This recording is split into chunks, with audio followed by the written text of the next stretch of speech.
This is an educational example based on my personal approach. Results vary widely, and nothing here guarantees profit or future performance.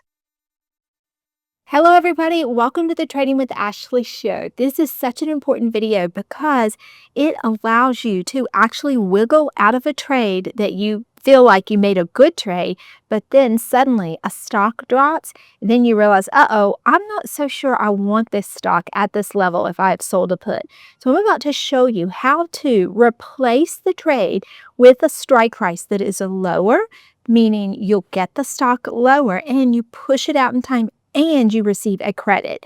So this is called rolling a trade. And effectively, what you're doing is you're buying back the original contract. Now, albeit it will be more expensive than what you initially received for it. So that's going to cost you.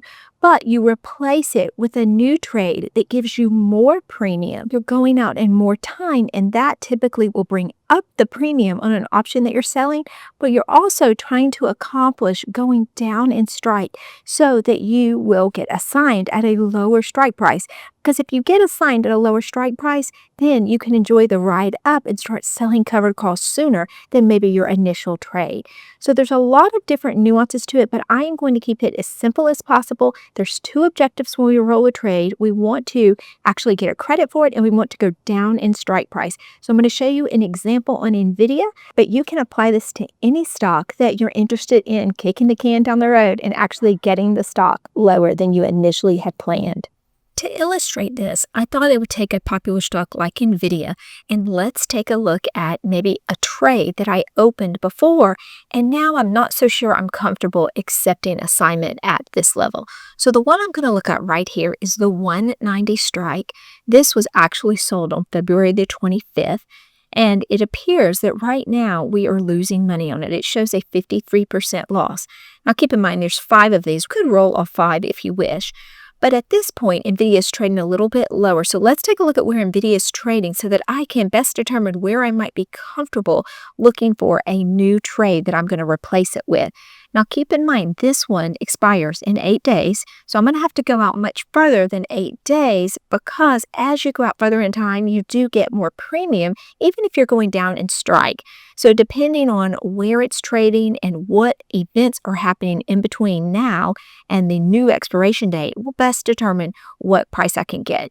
For instance, if I'm going to trade over an earnings period, then I usually get elevated premium when I am looking for a roll. But at this point, that's not an issue. So let's go look at NVIDIA and see where it's trading and select a new strike price based on the technicals.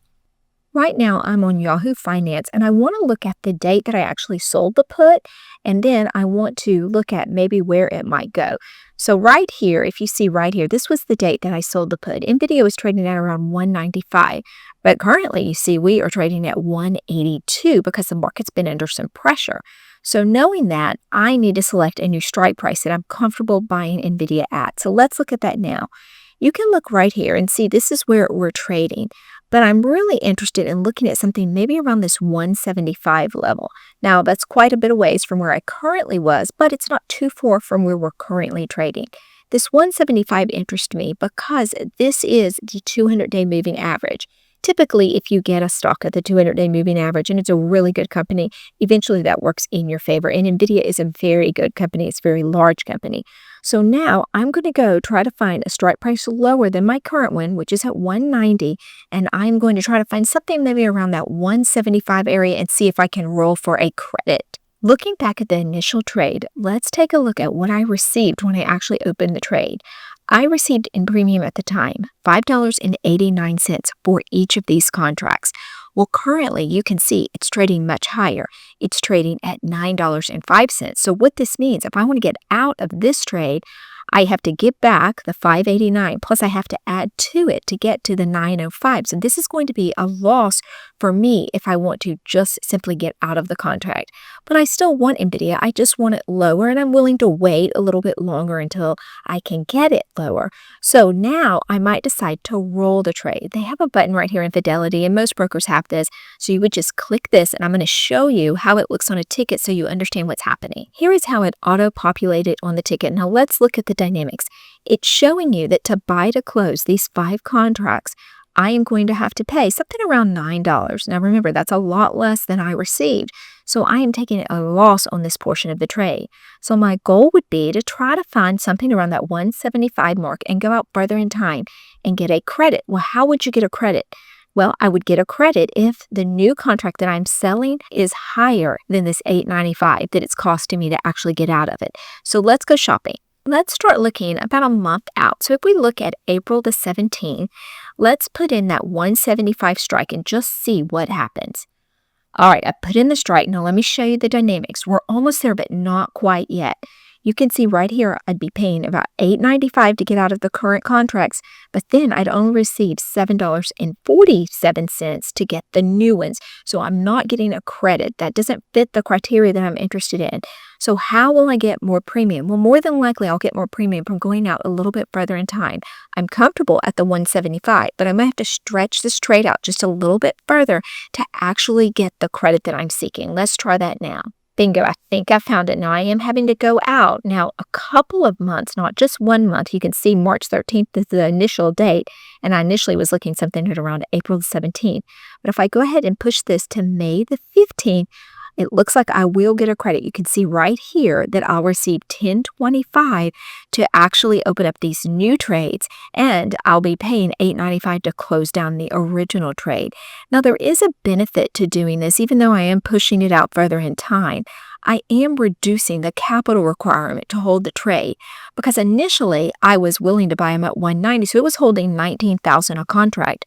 But now that I'm going down to $175, it's only going to hold $17,500 per contract. So it actually helps me. It puts my buying power a little bit more in the positive column, and it's a less risk to me since I'm taking less capital to secure the trade. Now, typically what I do is I go ahead and I select the midpoint to auto-populate it and see if this will actually fill. If it doesn't, I can adjust it down. But one thing I want to do at this stage is go ahead and write down the credit that you're receiving. That will come in handy later when you're evaluating the trade. It's very important you don't skip this step because this will keep you from losing money thinking that the new trade is winning when overall it's still losing because we haven't gotten down to this 120 level. So write down 120 and then I'll fully explain what to look for once you've gotten rid of the initial trade and now you have the new rule trade. Great, we had a successful fill. I received the $1.20 credit for each contract. So now I have an additional $600 and I've lowered my capital requirement for the trade. The negative part is I have pushed this out further in time. The positive part is I'll be getting NVIDIA at a lower price on my expiration date. It expires at my strike price or lower. Here is my new trade that's going out to May down to 175, but this is what I wanted to show you. Do you see currently it's valued at 1020? So one thing you may see as the days roll, if NVIDIA pulls up and it starts heading up higher than at the point that I actually sold these contracts, then you are going to see this 1020 right here. This is going to start going down and it's going to show that I'm in profit. So you'll see it green and you'll be encouraged, but you may forget that it was a rolled position and you may prematurely get out of the trade. Maybe you see in the coming days, instead of 1020, that this has come down to 820. So it's going to show that you are on this particular trade, that you are $200 in profit. So you may be like, okay, good. I escaped having to get the shares. I'm $200 in profit and I'm going to go ahead and get out of this. That's where the issue comes in. You have to remember that that initial trade you took a loss on. So for that reason, I write down the amount of credit I received and then I check this. I am not at a break-even point on this new trade until this gets down to $1.20. It's really important that you monitor this because the broker is not going to remind you that you had a loss on the original trade. It actually serves them better if you go ahead and get out of this trade because it creates the transaction fee. So it's really important when you roll, you keep a separate ledger that helps you keep track. So I wouldn't dare think of getting out of this trade right here until this 1020 has whittled down to the credit I received of $1.20.